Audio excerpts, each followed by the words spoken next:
नमस्कार विद्यार्थियों, आप सभी का इस चैनल में फिर से हार्दिक स्वागत है। आज अपन अध्ययन करेंगे अभ्यास प्रश्न पत्र 9वां, जो कि राजस्थान में आयोजित होने वाली प्रतियोगिता परीक्षाओं को ध्यान में रखते हुए बनाया गया है। तो आइए इनको आज हल करते हैं। प्रिय विद्यार्थियों, पहला जो क्वेश्चन है आपके सामने है, बरमुंडा त्रिभुज किस महासागर में अवस्थित है? तो प्रिय विद्यार्थियों, सही आंसर है, डायरेक्ट आते हैं, उत्तरी अटलांटिक महासागर में। इसी प्रकार प्रिय विद्यार्थियों, अगला क्वेश्चन है, वो है, निम्न में से कौन सा युग्म वायुमंडल की गैसों की बढ़ती मात्रा को दर्शाता है? तो प्रिय विद्यार्थियों, सही आंसर है, वायुमंडल में गैसों की जो बढ़ती मात्रा को दर्शाता है वो है पहले ओजोन, कार्बन डाइऑक्साइड, फिर ऑक्सीजन, फिर नाइट्रोजन, अर्थात सबसे कम, फिर अधिक, फिर अधिक, फिर सबसे अधिक। तो ozone, nitrogen, ozone, carbon dioxide, oxygen और नाइट्रोजन। तो सबसे अधिक कौन सी होगी? नाइट्रोजन। उसके बाद में उससे कम ऑक्सीजन, फिर उससे कम कार्बन डाइऑक्साइड और फिर उससे कम ओजोन है।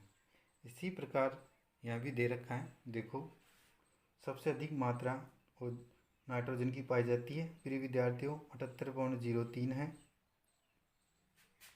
ऑक्सीजन की मात्रा 20.099 है।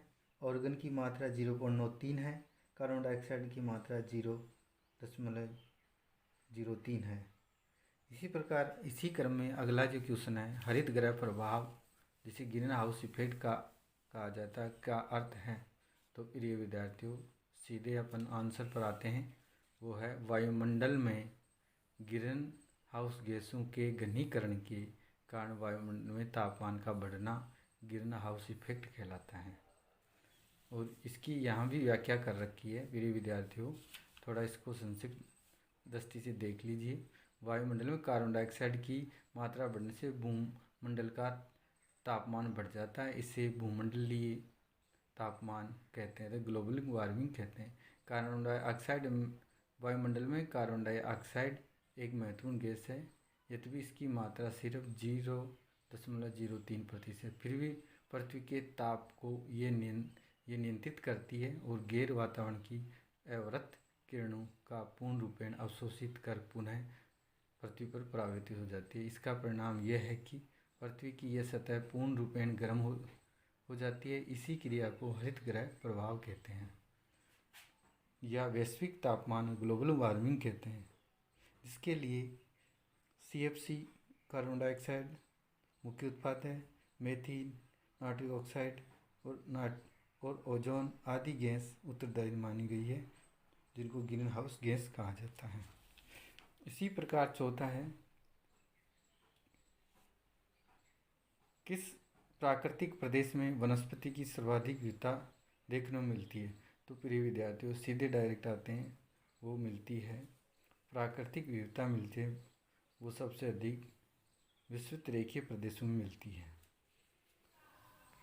नेक्स्ट क्वेश्चन है, प्रिय विद्यार्थियों, कोंकण तट कहाँ से कहाँ तक विस्तृत है? तो प्रिय विद्यार्थियों, कोंकण तट है गोवा से दमन तक। इसी प्रकार यहाँ दे रखा है, सूरत से गोवा तक का तटीय मैदान, सूरत से गोवा तक का तटीय मैदान कोंकण तट कहलाता है। गोवा से मंगलोर तक कन्नड़ी या कन्नाडा कहलाता है। मंगलोर से कन्याकुमारी तक का तटीय मैदान मालाबार तट कहलाता है। इसी प्रकार अगले क्रम में है, राजस्थान से संबंधित है, सूची 1 और सूची 2 को सम्मिलित कीजिए। तो यहाँ दे रखा है, एक तरफ अरावली शिखर है, दूसरी तरफ जिला है। तो ये अरावली शिखर है, रघुनाथगढ़ कहाँ है, शेर कहाँ है, जरगा कहाँ है, जयगढ़ कहाँ है? तो प्रिय विद्यार्थियों, अभी देख लेते हैं कि रघुनाथगढ़ है वो सीकर में स्थित है, रघुनाथगढ़ सीकर में स्थित है। शेर है वो सिरोही में स्थित है। जरगा है वो प्रिय विद्यार्थियों, जरगा वो है उदयपुर में स्थित है। जयगढ़ है प्रिय विद्यार्थियों, जयपुर में स्थित है।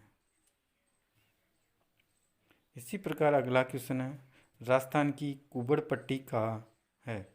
तो प्रिय विद्यार्थियों सही आंसर है राजस्थान की कुबड़ पट्टी नागौर अजमेर में के मध्य स्थित है। कुबड़ पट्टी नागौर अजमेर के मध्य स्थित है। तो आइए विद्यार्थियों कुबड़ पट्टी के बारे में थोड़ा सा अपन अध्ययन कर लेते हैं। कुबड़ पट्टी क्या है? नागौर एवं अजमेर जिले की बांका या कुबड़ पट्टी के लोग फ्लोराइड एवं खारा पानी की पीने के कारण फ्लोरोसिस रोग की चपेट में है। फ्लोरोसिस रोग से लोग बांके कमर झुकी हो रहने लगे हैं। इससे इलाका कुबड़ पट्टी कहा जाता है। अर्थात फ्लोराइड की मात्रा होने के कारण वहाँ के अधिकांश लोगों में कमर झुक जाती है, इसलिए इसको कुबड़ पट्टी कहा गया है।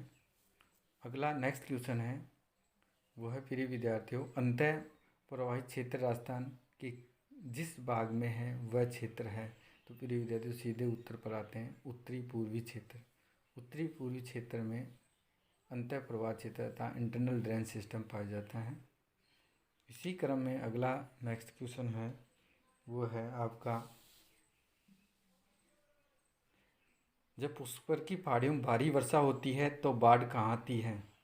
तो प्रिय विद्यार्थियों अगर पुष्कर की पहाड़ियों में भारी वर्षा होगी तो बाढ़ कहाँ आएगी, तो बालोतरा में। तो प्रिय विद्यार्थियों ये इंपॉर्टेंट क्वेश्चन है, तो थोड़ा देख लेते हैं। राजस्थान के दो शहर बालोतरा व हनुमानगढ़ जंक्शन नदी के पेटे के नीचे अवस्थित हैं।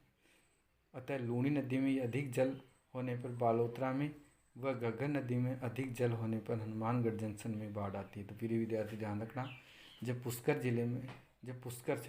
क्षेत्र में जयपुर जिले के पुष्कर क्षेत्र में की पहाड़ियों में जब अधिक वर्षा होगी तो लूणी नदी में पानी की आवक अधिक आवक होगी तो बालोतरा क्षेत्र में अतः बाड़मेर के बालोतरा क्षेत्र में बाढ़ आएगी।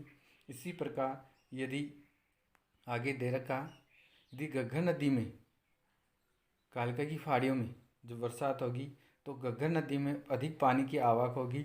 अधिक पानी की आवक होने पर हनुमानगढ़ जंक्शन में बाढ़ आएगी। इसी क्रम में अगला नेक्स्ट क्वेश्चन है 10वां है, काजरी शोध संस्थान कहाँ है। काजरी प्रिय विद्यार्थियों जोधपुर में स्थित है। काजरी के बारे में थोड़ा और अध्ययन कर लेते हैं। भारत सरकार ने 1952 में मरुस्थलीय वनीकरण शोध केंद्र जोधपुर की स्थापना की, जिसे पुनर्गठित कर 1959 में केंद्रीय शुष्क अनुसंधान संस्थान जोधपुर का नाम दिया गया।